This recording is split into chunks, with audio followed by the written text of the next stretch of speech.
सुनो ना, हम सब सोचते हैं कि हम अपनी मर्जी से फैसले लेते हैं, है ना? पर क्या हो अगर मैं कहूं कि हमारे अंदर छुपे कुछ स्वार्थी खिलाड़ी हमें चलाते हैं? रिचर्ड डॉकिंस की ये किताब द सेल्फिश जीन एक बम है जो बताती है कि जिंदगी की असली करंट जीन्स है। वो छोटे छोटे टुकड़े जो हमें बनाते हैं, असल में हमें अपनी सृजनशीलता के लिए इस्तेमाल करते हैं। अब ये सुनकर लगेगा, अरे यार, ये तो हमें रोबोट बता रहा है। पर ठहरिए, डॉकिंस यहाँ एक दिलचस्प मोड़ देते हैं। वो कहते हैं कि इंसान होने का मतलब ही है इन जीन्स के खेल को समझकर उन पर हावी होना। चींटियों का झुंड हो या माँ का प्यार, हर व्यवहार के पीछे ये स्वार्थी जीन्स का गणित चल रहा है। और हाँ, ये किताब सिर्फ बायोलॉजी वालों के लिए नहीं। अगर आपको समझना है कि प्रेम, त्याग, यहाँ तक कि सोशल मीडिया पर वायरल होती रील्स के पीछे भी यही जीन्स की लड़ाई है, तो ये आपकी किताब है। तो चाय का कप थामिए, क्योंकि ये पढ़कर आप खुद से सवाल करेंगे, क्या मैं वाकई अपना मालिक हूँ या सिर्फ एक स्मार्ट वाहन हूँ? पक्का वादा करो अगले 30 सेकंड में गूगल पर मीम्स vs जीन्स सर्च नहीं करोगे। अध्याय 1, द सेल्फिश जीन। ये किताब हमें जीन के नजरिए से जिंदगी देखना सिखाती है। अब सोचिए, क्या हम सच में अपने फैसले खुद लेते हैं, फिर हमारे जीन हमारे दिमाग में अपना खेल खेलते हैं? रिचर्ड डॉकिंस की ये किताब ऐसी ही दिलचस्प सवालों का जवाब देती है। चलिए इसके अध्यायों की सैर करते हैं जैसे कोई दोस्त कहानी सुना रहा हो। सोचिए, आप एक पतंगे की तरह हैं जो रात के अंधेरे में किसी चमकती हुई लाइट के पीछे भाग रहा है। क्या ये पतंगा वाकई खुद से ये फैसला कर रहा है कि लाइट के चारों ओर चक्कर लगाए, या फिर उसके जीन उसे ये आदेश दे रहे हैं? रिचर्ड डॉकिंस की किताब द सेल्फिश जीन हमें यही समझाती है कि हमारे दिमाग के पीछे हमारे जीन की एक चालाक साजिश चल रही है। इस अध्याय में डॉकिंस हमें बताते हैं कि जीन स्वार्थी होते हैं। वो सिर्फ अपनी प्रतियां बनाना चाहते हैं और इसके लिए वो हमारे शरीर को एक मशीन की तरह इस्तेमाल करते हैं। जैसे कि एक भेड़िया अपने बच्चों की रक्षा करता है, तो ये उसकी महानता नहीं बल्कि उसके जीन का निर्देश है कि अपनी अगली पीढ़ी को बचाओ। एक मजेदार उदाहरण देखिए। चींटियों की एक प्रजाति ऐसी होती है जो अपनी रानी चींटी के लिए बिना किसी सवाल के अपनी जान दे देती है। क्यों? क्योंकि उनके जीन ने उन्हें ये प्रोग्रामिंग दे रखी है कि रानी के बचे रहने से उनके जीन्स आगे बढ़ेंगे। ये बात हमें हैरान कर सकती है, लेकिन यही तो जीन की स्वार्थी चाल है। अब आप सोच रहे होंगे कि क्या हमारा प्यार करना, दोस्ती करना या परिवार के लिए त्याग करना भी जीन का खेल है? डॉकिंस कहते हैं कि हाँ, ये संभव है। जब कोई माँ अपने बच्चे के लिए खतरा उठाती है तो वो उसके जीन को सुरक्षित कर रही होती है। लेकिन इसका मतलब ये नहीं कि प्यार असली नहीं है। बस जीन ने हमें ऐसा महसूस करने के लिए तैयार किया है ताकि वो आगे बढ़ सके। तो अगली बार जब आप किसी के लिए कुछ अच्छा करें, तो एक पल रुककर सोचिए कि कहीं ये आपका फैसला है या फिर आपके जीन की चालाकी। यह अध्याय हमें यही सिखाता है कि जीवन को समझने के लिए कभी कभी जीन के नजरिए से देखना पड़ता है।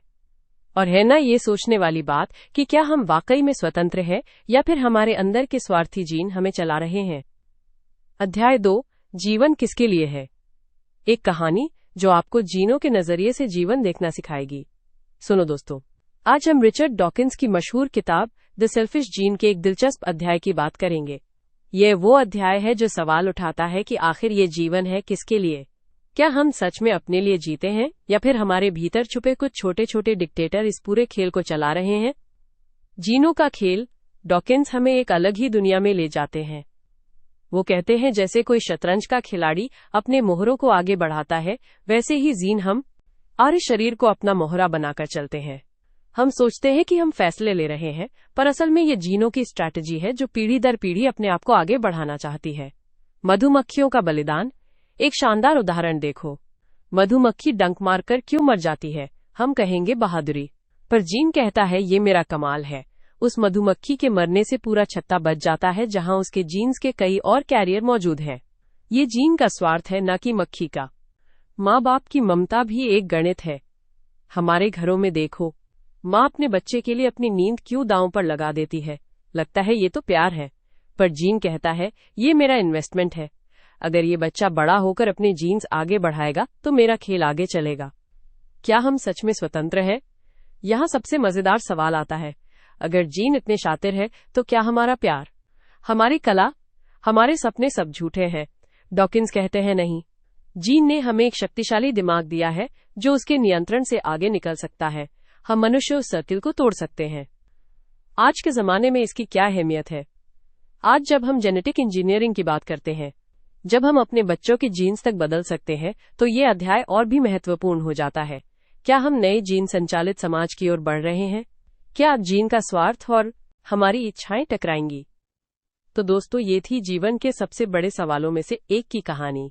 अगली बार जब कोई पक्षी अपने बच्चे के लिए दाना लाए, कोई चींटी अपने घोंसले की रक्षा करते हुए मर जाए, तो समझ जाना कि ये कोई भावनाएं नहीं बल्कि करोड़ों साल पुराने जीनों का खेल है जो आज भी जारी है।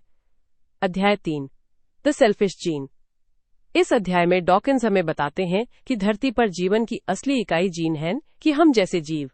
वो कहते हैं हम सब तो सिर्फ सर्वाइवल मशीनें हैं जो अपने जीन को आगे बढ़ाने के लिए बनी है। ये ऐसा ही है जैसे कोई कार ड्राइवर के बिना सिर्फ इसलिए चलती हो क्योंकि उसका इंजन ऐसा चाहता है। सुनो दोस्तों, आज हम बात करने वाले हैं एक ऐसे अध्याय की जो हमारी सोच को ही बदल देगा। रिचर्ड डॉकिंस अपनी किताब द सेल्फिश जीन में एक धमाकेदार बात कहते हैं। वो कहते हैं कि धरती पर जीवन की असली हीरो जीन है, हम नहीं। हम सब तो बस उनकी मर्जी से चलने वाली सर्वाइवल मशीनें हैं। सोचो, जैसे एक कार बिना ड्राइवर के सड़क पर दौड़ रही हो। क्यों? क्योंकि उसका इंजन उसे चलाने के लिए बना है। ठीक वैसे ही हमारा शरीर हमारे जीन का इंजन है जो उन्हें आगे बढ़ाने के लिए बना है। एक मजेदार उदाहरण देता हूँ। सोचो, एक माँ है जो अपने बच्चे की जान बचाने के लिए खुद को खतरे में डाल देती है। ये देखकर हम कहते हैं कि वाह के आप प्यार है, लेकिन डॉकिंस कहेंगे कि ये प्यार नहीं, जीन का काल है। वो माँ अपने जीन को बचाने के लिए ऐसा कर रही है क्योंकि बच्चे में उसके अपने जीन का हिस्सा है। अब सवाल आता है कि ये बात हमारे लिए क्यों मायने रखती है? दोस्तों, ये समझ हमें बताती है कि हमारे व्यवहार के पीछे का असली कारण क्या है। जब हम किसी से प्यार करते हैं, दोस्ती करते हैं या लड़ाई करते हैं, तो उसके पीछे हमारे जीन का ही हाथ होता है। इस अध्याय की सबसे दिलचस्प बात यह है कि ये हमें बताता है कि हम महज जीन के वाहक हैं। जैसे एक किताब को पढ़ने के लिए हमें पेजों की जरूरत होती है, वैसे ही जीन को आगे बढ़ने के लिए हमारे शरीर की जरूरत होती है। तो अगली बार जब आप कोई फैसला लें, तो सोच लेना कि कहीं ये आपका फैसला है या फिर आपके जीन का। इस अध्याय ने विज्ञान की दुनिया में तूफान ला दिया था। आज भी ये कॉन्सेप्ट हमें ये समझने में मदद करता है कि इंसानी व्यवहार के पीछे की मनोवैज्ञानिक और जैविक वजहें क्या हैं। तो दोस्तों, ये थी द सेल्फिश जीन किताब के इस अध्याय की कहानी, जो हमें बताती है कि असली खिलाड़ी तो हमारे अंदर छिपे जीन है और हम सब तो बस उनके खेल के मोहरे हैं। अध्याय 4, अमर सर्पिल। द सेल्फिश जीन का एक रोचक अध्याय। सुनो दोस्तों, आज मैं तुम्हें रिचर्ड डॉकिंस की किताब द सेल्फिश जीन के एक दिलचस्प अध्याय अमर सर्पिल के बारे में बताऊंगा। ये अध्याय हमें ये समझाता है कि जीन कैसे समय के साथ खुद को बचाए रखते हैं और ये सिलसिला करोड़ों साल से चला आ रहा है। जीन की अमर यात्रा। डॉकिंस कहते हैं कि जीन एक तरह के अमर होते हैं। हाँ, ये सुनने में अजीब लगता है, लेकिन सच है। हमारा शरीर नश्वर है, लेकिन जो जीन हमें बनाते हैं वो पीढ़ी दर पीढ़ी आगे बढ़ते रहते हैं। जैसे एक पेड़ से फल गिरता है और उसके बीज नया पेड़ बनाते हैं, वैसे ही जीन भी खुद को नए शरीरों में कॉपी करते रहते हैं। रोचक उदाहरण, सैल्मन मछली की कहानी। क्या तुमने सैल्मन मछली के बारे में सुना है? ये मछली जन्म लेती है, फिर समुद्र में चली जाती है और अंत में अपनी ही जन्मस्थली वाली नदी में वापस आकर अंडे देती है और मर जाती है। लेकिन उसके जीन नहीं मरते, वो अंडों के जरिए अगली पीढ़ी में चले जाते हैं। यही तो है जीन की अमरता। संवाद का स्वाद। अगर जीन बात कर सकते तो शायद ये कहते हमें फर्क नहीं पड़ता कि तुम कितने साल जीते हो, हमें बस इतना चाहिए कि तुम हमें आगे बढ़ा दो। यही उनकी स्वार्थी प्रकृति है। हमारे जीवन से जुड़ाव। अब सोचो, जब हम बच्चे पैदा करते हैं तो क्या होता है? हमारे जीन एक नई बॉडी में ट्रांसफर हो जाते हैं। हमारी सोच, हमारी आदतें भी कुछ हद तक आगे बढ़ती हैं। इसलिए ये अध्याय सिर्फ जीव विज्ञान की बात नहीं करता, बल्कि हमें ये समझाता है कि प्रकृति ने हमें सिर्फ जीन के वाहन के तौर पर डिजाइन किया है। तो दोस्तों, ये थी अमर सर्पिल की कहानी। जीन अपनी चालाकी से खुद को अमर बनाए रखते हैं और हम सब इसी सर्पिल का हिस्सा हैं। अगली बार जब कोई कहे कि तुम्हारी आंखें दादाजी जैसी हैं, तो समझ जाना कि जीन ने फिर से अपना काम कर दिया। अध्याय 5, द सेल्फिश जीन। जीन की अमरता की कहानी। यहाँ जीन को एक अमर धागे के रूप में दिखाया गया है जो पीढ़ी दर पीढ़ी खुद को कॉपी करता जाता है। डॉकिंस कहते हैं हमारा शरीर मर जाता है, मगर जीन का डीएनए वो नक्शा है जो हमेशा बच जाता है। ये वो चालाक बुनकर है जो हर बार नए कपड़े यानी नए जीव बुनता रहता है। सोचो, एक ऐसा धागा जो कभी नहीं मरता, पीढ़ियों से चला आ रहा है और हर बार खुद को नए रूप में ढाल लेता है। रिचर्ड डॉकिंस इसी जीन को कहते हैं हैमर धागा। ये कपड़े की तरह नहीं जो पुराने होकर फट जाते हैं, बल्कि ये तो वो चालाक बुनकर है जो हर बार नए डिजाइन के कपड़े तैयार करता रहता है। और वो कपड़े हैं हम जैसे जीव। हमारा शरीर तो एक दिन मिट्टी में मिल जाएगा, मगर हमारे अंदर छुपा जीन का डीएनए हमेशा जिंदा रहेगा। जैसे तुम्हारे दादाजी के बाल घुंघराले थे और तुम्हारे भी हैं। ये कोई चमत्कार नहीं, बल्कि उस जीन का खेल है जो पीढ़ी दर पीढ़ी खुद को कॉपी करता आ रहा है। डॉकिंस एक दिलचस्प तस्वीर पेश करते हैं। कल्पना करो, एक पेड़ पर बैठा गिलहरी का परिवार। उनमें से एक शिकारी के हाथों मर जाती है, मगर उसके जीन ने पहले ही खुद को उसके बच्चों में कॉपी कर लिया था। ये जीन की चालाकी है। ये शरीरों को बदलता रहता है, मगर खुद अमर रहता है। आज हम जिस तरह अपने बच्चों की परवाह करते हैं, वो भी जीन की इसी योजना का हिस्सा है। जब कोई माँ अपने बच्चे के लिए जान दे देती है, तो ये उसकी ममता नहीं, बल्कि जीन की स्वार्थी रणनीति है। वो चाहता है कि उसकी कॉपी अगली पीढ़ी तक पहुंचे। ये अध्याय हमें बताता है कि हमारी सोच से भी ज्यादा शक्तिशाली है ये छोटा सा जीन। ये नदी की तरह है जो सदियों से बह रही है। हम सब तो इस नदी के किनारे उगे पेड़ हैं जो एक दिन गिर जाएंगे, मगर नदी का प्रवाह कभी नहीं रुकेगा। तो अगली बार जब तुम अपनी आंखों का रंग देखो या माँ की मुस्कान अपने चेहरे पर पहचानो, तो समझ लेना ये उस चालाक बुनकर का ही कमाल है जो नए नए डिजाइन बुनता रहता है, मगर अपना मूल धागा कभी नहीं छोड़ता। अध्याय 6, जीन की आत्म केंद्रित दुनिया। दोस्तों, आज मैं आपको एक ऐसी दुनिया में लेकर चलता हूँ जहाँ सबसे छोटी इकाई यानी जीन हमारे व्यवहार की डोर संभालती है। रिचर्ड डॉकिंस की किताब द सेल्फिश जीन का यह अध्याय बताता है कि हमारे शरीर में बैठे ये छोटे छोटे जीन असल में कितने आत्मकेंद्रित हैं। वो सिर्फ अपने फायदे के बारे में सोचते हैं और हमें अपना पुतला बनाकर चलाते हैं। कल्पना कीजिए, आप एक मशीन है और जीन आपके अंदर का प्रोग्रामर। वो आपको ऐसे डिजाइन करता है कि आप उसकी कॉपियां दुनिया में फैलाएं। चाहे वो प्यार हो, डर हो या लड़ाई झगड़ा, सबके पीछे जीन का ही खेल है। डॉकिंस एक दिलचस्प उदाहरण देते हैं। चींटियों की कॉलोनी में मजदूर चींटियां बिना बच्चे पैदा किए अपनी रानी की सेवा करती हैं। क्यों? क्योंकि रानी के जीन ने उन्हें ऐसा बनाया है। मजदूर चींटियां अपने जीन की प्रतियां रानी के बच्चों के जरिए आगे बढ़ाती है। यही उनकी सफलता है। अब सवाल उठता है कि इंसानों में ये कैसे काम करता है? जैसे माँ बाप बच्चों के लिए क्यों मर मिटते हैं? जवाब सीधा है, बच्चे उनके जीन का अगला संस्करण है। जीन माँ बाप को ऐसा व्यवहार करने के लिए प्रोग्राम कर देता है। यहाँ तक कि परोपकार यानी दूसरों की मदद करने के पीछे भी जीन का फायदा छिपा होता है। जैसे अगर आप अपने भाई की जान बचाते हैं तो आपके जीन को फायदा होता है, क्योंकि भाई में आपके 50% जीन मौजूद होते हैं। लेकिन डॉकिंस ये भी कहते हैं कि हम जीन के गुलाम नहीं हैं। हमारे पास विवेक है और हम इस आत्मकेंद्रित खेल को समझकर अपने फैसले ले सकते हैं। जैसे हम परोपकार कर सकते हैं बिना किसी स्वार्थ के। ये अध्याय हमें यह एहसास दिलाता है कि प्रकृति का ये खेल कितना पेचीदा और साथ ही सुंदर है। तो दोस्तों, अगली बार जब आप कोई फैसला लें तो याद रखिए, हो सकता है कि आपके अंदर बैठा कोई जीन आपको अपने फायदे के लिए इस्तेमाल कर रहा हो, लेकिन अंतिम फैसला तो आपका ही होगा। अध्याय 7, द सेल्फिश जीन, जीन का स्वार्थी खेल। इस अध्याय में जीन को एक स्वार्थी खिलाड़ी के रूप में पेश किया गया है। वो दूसरे जीन के साथ सहयोग तभी करता है जब उसे फायदा हो। ठीक वैसे ही जैसे दो दुकानदार सिर्फ तभी साथ काम करते हैं जब दोनों का मुनाफा बढ़े। सोचिए, आप एक बाजार में खड़े हैं, दो दुकानदार हैं।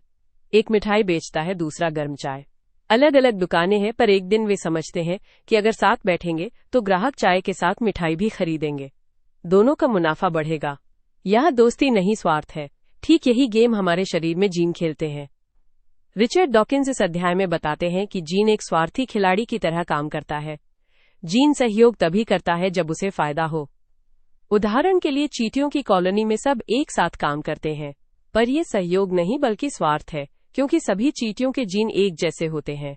इसलिए वे मिलकर काम करती हैं ताकि उनके जीन आगे बढ़ सकें। अगर कोई चींटी अलग रास्ता अपनाए तो उसे बाहर का रास्ता दिखा दिया जाता है। एक और मजेदार उदाहरण है मधुमक्खियों का। वर्कर मधुमक्खियां जिनके बच्चे नहीं होते, वे रानी मक्खी के बच्चों की देखभाल करती हैं। यहाँ भी स्वार्थ छुपा है, क्योंकि रानी के बच्चे उनके जीन्स आगे ले जाते हैं। अगर वे अपने लिए बच्चे पैदा करने लगे तो पूरी कॉलोनी का सिस्टम खत्म हो जाएगा। इसलिए स्वार्थ ही उन्हें एक साथ बांधता है। अब सवाल आता है कि यह अध्याय हमारे लिए क्यों मायने रखता है। दरअसल हमारे व्यवहार में भी जीन्स का यही स्वार्थी खेल चलता है। जब आप किसी की मदद करते हैं तो कहीं न कहीं उसमें आपका भी फायदा छुपा होता है, चाहे वह समाज में इज्जत मिलना हो या फिर भविष्य में सहयोग की उम्मीद। जीन ने हमें ऐसा ही प्रोग्राम किया है। तो अगली बार जब आप किसी के साथ सहयोग करें तो याद रखिए, हो सकता है आपके जीन्स ने आपको ये कदम उठाने के लिए प्रेरित किया हो, क्योंकि प्रकृति में कोई भी निस्वार्थ नहीं होता। सबका अपना एक गेम चल रहा है और इस खेल में जीन सबसे बड़ा स्वार्थी खिलाड़ी है। अध्याय 8, gene machine, the selfish gene. सुनो दोस्तों, आज हम बात करने वाले हैं रिचर्ड डॉकिंस की किताब द सेल्फिश जीन के एक दिलचस्प अध्याय जीन मशीन की। ये अध्याय हमें बताता है कि हम और सारे जीव जंतु असल में जीन के लिए बनाई गई मशीनें हैं। है न मजेदार बात? डॉकिंस कहते हैं कि जब हमारा शरीर हिलता है, हमारा दिमाग सोचता है, हमारा दिल धड़कता है, तो ये सब जीन की मर्जी से होता है। जीन ने हमें बस एक वाहन की तरह इस्तेमाल किया ताकि वो खुद को एक पीढ़ी से दूसरी पीढ़ी तक पहुंचा सके। एक बढ़िया उदाहरण लेते हैं। मान लो आप एक रोबोट बना रहे हैं जो खुद की नकल कर सके। इस रोबोट को बनाने के लिए आप उसमें एक ब्लूप्रिंट डालेंगे जिससे वो दूसरे रोबोट बना सके।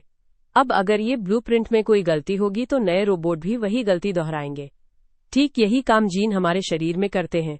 हमारा डीएनए वो ब्लूप्रिंट है जिससे नई पीढ़ी बनती है। अब सवाल यह है कि अगर हम सिर्फ जीन के वाहन हैं तो हमारी अपनी कोई इच्छा क्यों होती है? इसका जवाब है कि जीन ने हमें ऐसा दिमाग दिया है जो उनके हित में काम करे। जैसे हमें भूख लगती है तो हम खाना ढूंढते हैं, इससे हम जिंदा रहते हैं और जीन आगे बढ़ते हैं। हमें प्यार का एहसास होता है तो हम बच्चे पैदा करते हैं। ये सब जीन का खेल है। एक और दिलचस्प बात, क्या आपने कभी देखा है कि कुछ जानवर अपने बच्चों की जान देकर भी रक्षा करते हैं? जैसे एक मधुमक्खी डंक मारकर खुद मर जाती है पर छत्ते को बचा लेती है। ऐसा इसलिए क्योंकि छत्ते में उसके जीन मौजूद होते हैं। उसकी बहनों के जीन भी वही हैं। तो मधुमक्खी के लिए अपनी जान देकर भी जीन को बचाना फायदेमंद है। ये अध्याय हमें बताता है कि हमारे व्यवहार की जड़ें जीन में छुपी हैं। आज हम जो भी करते हैं, खाना, सोना, प्यार करना, लड़ना, ये सब उन छोटे छोटे जीन की रणनीति है। तो अगली बार जब आप कोई काम करें तो याद रखिए, शायद ये आपका नहीं, आपके जीन का फैसला है। क्या आपको लगता है कि हम सच में अपने फैसले खुद लेते हैं या जीन हमें रिमोट कंट्रोल से चला रहे हैं? नीचे कमेंट में बताइएगा। अध्याय 9, हमारा दिमाग है, हमारी भावनाएं, हमारी चालाकी, सब जीन के निर्देशों का खेल है। क्या आपने कभी सोचा कि चींटी क्यों खुद को बलि चढ़ा देती है? ये उसके जीन की चाल है ताकि उसके परिवार के जीन बच सकें। सुनो दोस्तों, आज तुम्हें एक ऐसी कहानी सुनाता हूँ जो तुम्हारे दिमाग को हिला देगी। ये कहानी है हमारे अंदर बैठे छोटे छोटे जीन्स की, जिन्होंने हमें बनाया है। क्या तुमने कभी सोचा कि चींटी जैसी छोटी सी चीज खुद को क्यों बलिदान कर देती है, वो भी बिना सोचे समझे? दरअसल ये उसके जीन्स की चाल है। वो चींटी खुद नहीं सोचती, बल्कि उसके जीन्स उसे ऐसा करने के लिए कंट्रोल करते हैं ताकि उसके परिवार के जीन्स बच जाएं। अब सुनो, ये बात और हैरान करने वाली है। हम इंसान भी ऐसे ही हैं। हमारा प्यार करना, गुस्सा होना, यहाँ तक कि चालाकी से काम करना, ये सब हमारे जीन्स का खेल है। जैसे कोई बच्चा अपनी माँ से चिपक जाता है, ये कोई भावना नहीं बल्कि जीन्स की स्ट्रैटेजी है ताकि वो बच्चा सुरक्षित रहे। एक और मजेदार बात, क्या तुमने कभी देखा है कुछ जानवर दूसरों के बच्चों को पालते हैं? जैसे कुत्ते कभी कभी बिल्ली के बच्चों को भी सीने से लगा लेते हैं। ये कोई भलाई नहीं बल्कि जीन्स की गलती है। दरअसल जीन्स को पता नहीं चल पाता कि ये उनका अपना बच्चा नहीं है। इस अध्याय की सबसे बड़ी सीख ये है कि हम सब जीन्स के वाहन हैं। वो हमें चलाते हैं। हमारी हर भावना, हर फैसला असल में उनका फैसला होता है।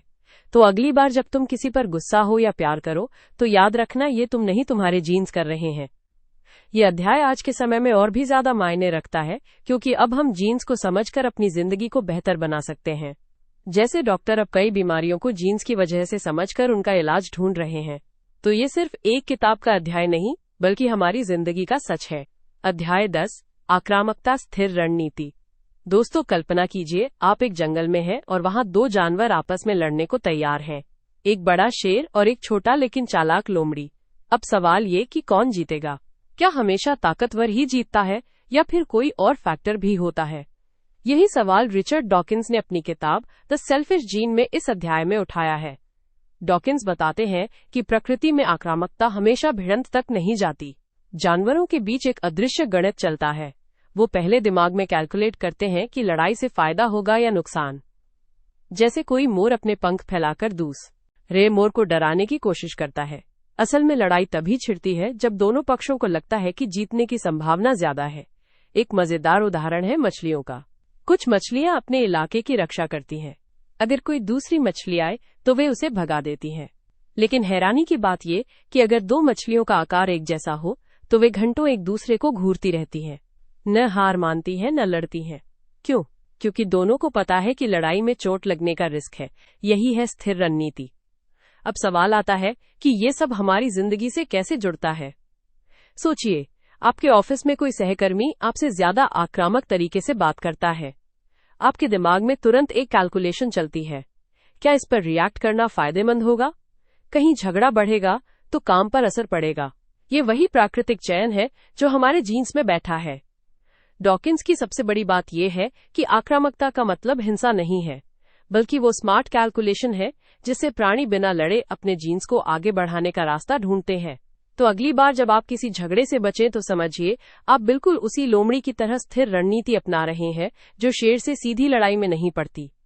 इस अध्याय की सबसे खूबसूरत बात यह है कि ये हमें सिखाता है कि प्रकृति में हर व्यवहार के पीछे एक गहरी समझ होती है, चाहे वो कितनी भी बेवकूफी भरी लगे।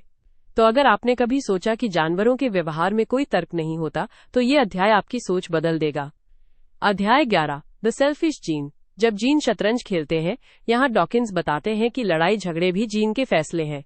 जानवरों में हिंसा अक्सर गणितीय गेम की तरह होती है। जैसे कोई शतरंज का खिलाड़ी गणना करके चाल चलता है, वैसे ही जीन तय करते हैं कि कब लड़ना फायदेमंद है।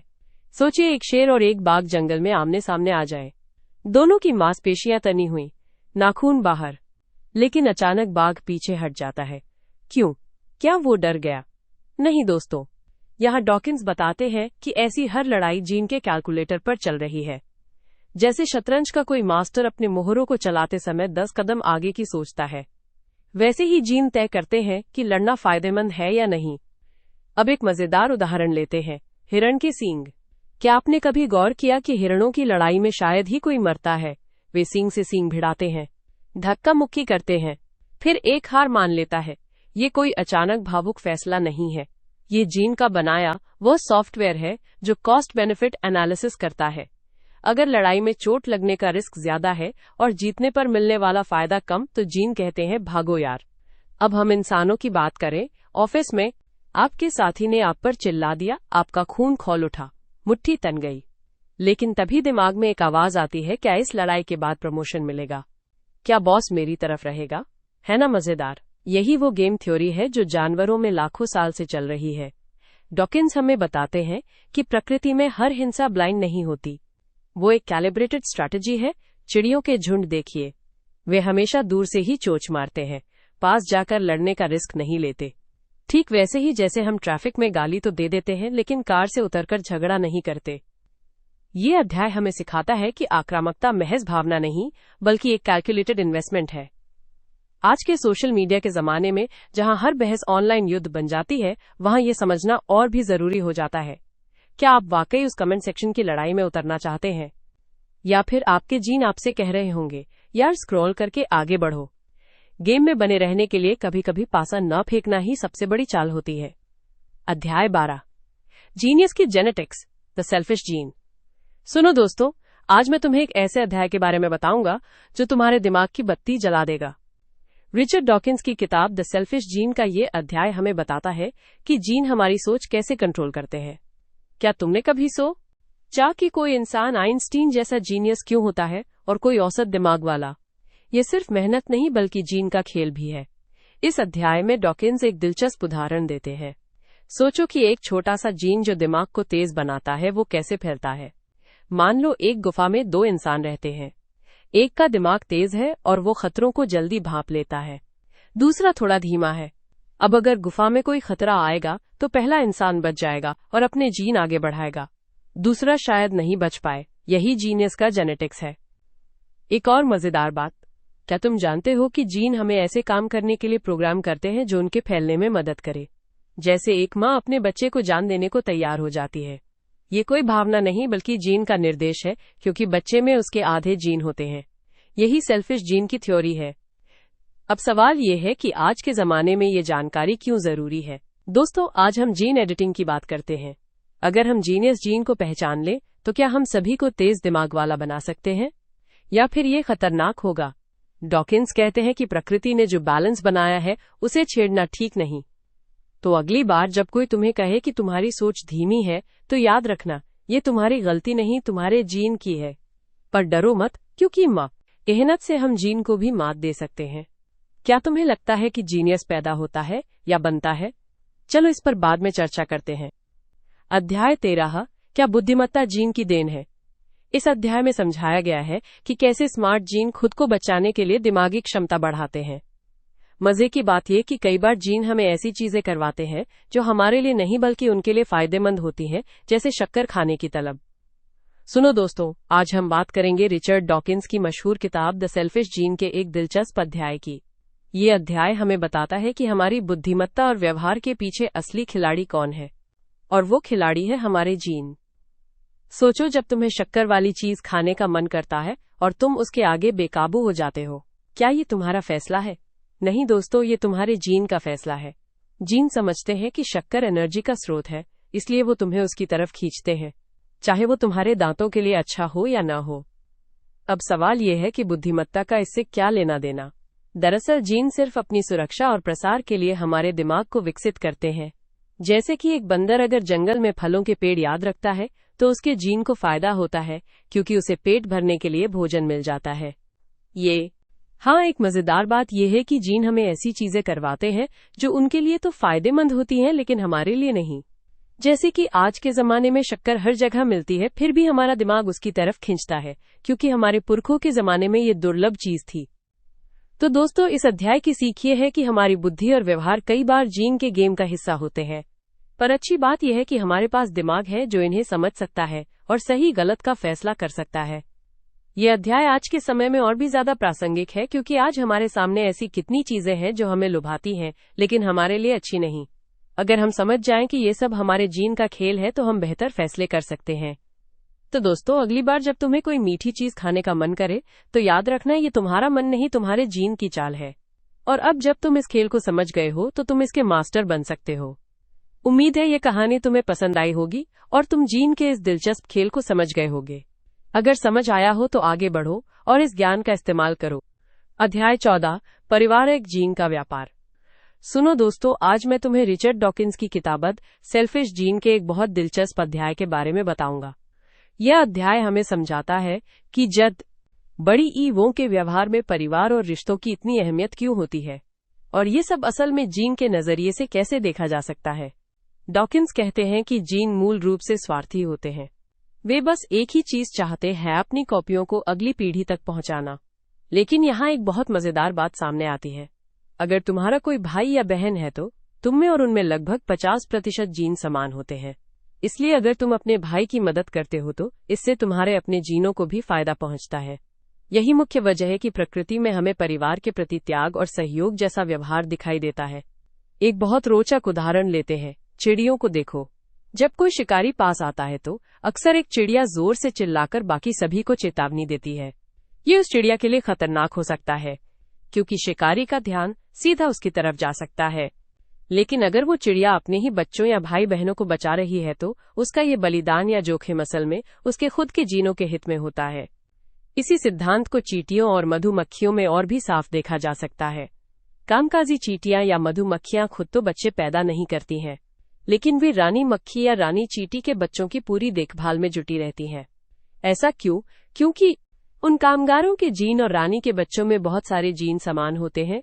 इस तरह वे अपने ही जीनों को आगे बढ़ाने का काम कर रही होती हैं, बिना खुद बच्चे पैदा किए। अब सवाल ये उठता है कि ये बात हम इंसानों पर कैसे लागू होती है। हम भी तो अपने परिवार के लिए कुछ भी करने को तैयार रहते हैं। माँ बाप बच्चों के लिए अपनी जान तक दे सकते हैं। भाई बहन आपस में एक दूसरे की मदद करते हैं। डॉकिंस कहते हैं कि ये सब उन्हीं स्वार्थी जीनों की एक रणनीति है। जीन बस खुद को बचाना और आगे बढ़ाना चाहते हैं। लेकिन इस पूरी कहानी में एक पेंच भी है। डॉकिंस ये भी बताते हैं कि परिवार के भीतर एक तरह का व्यापार या लेन देन चलता रहता है। जैसे अगर तुम्हारे 2 भाई हैं और उनमें से एक तुमसे बहुत ज्यादा मदद मांगता है तो तुम उसकी उपेक्षा कर सकते हो। ऐसा इसलिए क्योंकि तुम्हारा दूसरा भाई भी तो है और उसमें भी तुम्हारे जीन का हिस्सा मौजूद है। प्रकृति में ये संतुलन बहुत ही बारीकी से काम करता है। आज के समय में ये अध्याय हमें ये समझने में मदद करता है कि पारिवारिक रिश्तों के पीछे छुपा विज्ञान क्या है। हमारा परिवार के प्रति प्यार और त्याग सिर्फ भावनात्मक ही नहीं होता, यह गहरा जैविक भी है। ये जीनों का वो पुराना खेल है जो लाखों साल से लगातार चला आ रहा है।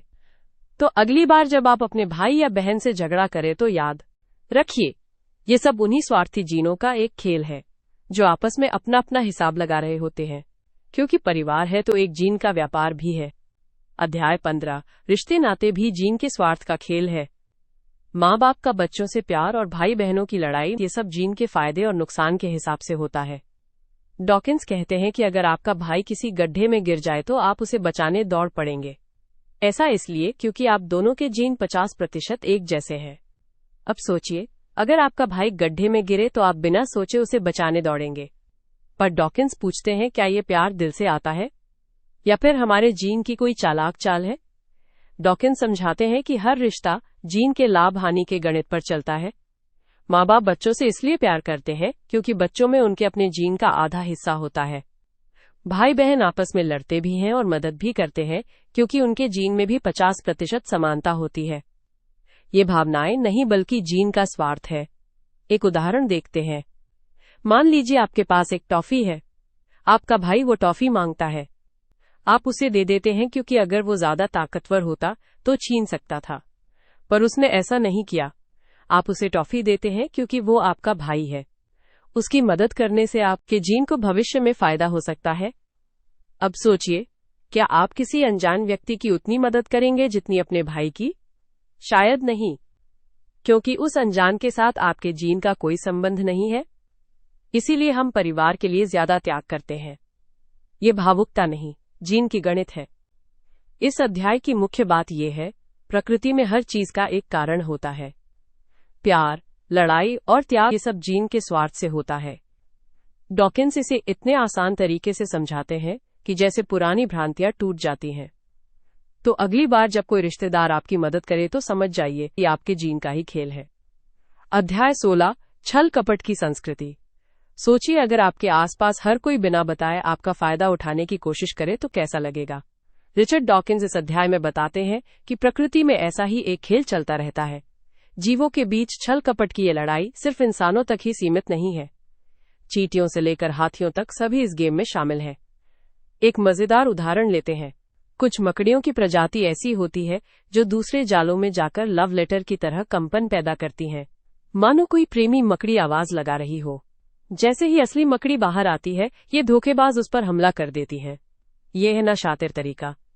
अब सवाल ये कि ऐसे धोखेबाजों के बीच कोई विश्वास कैसे बचा रह सकता है?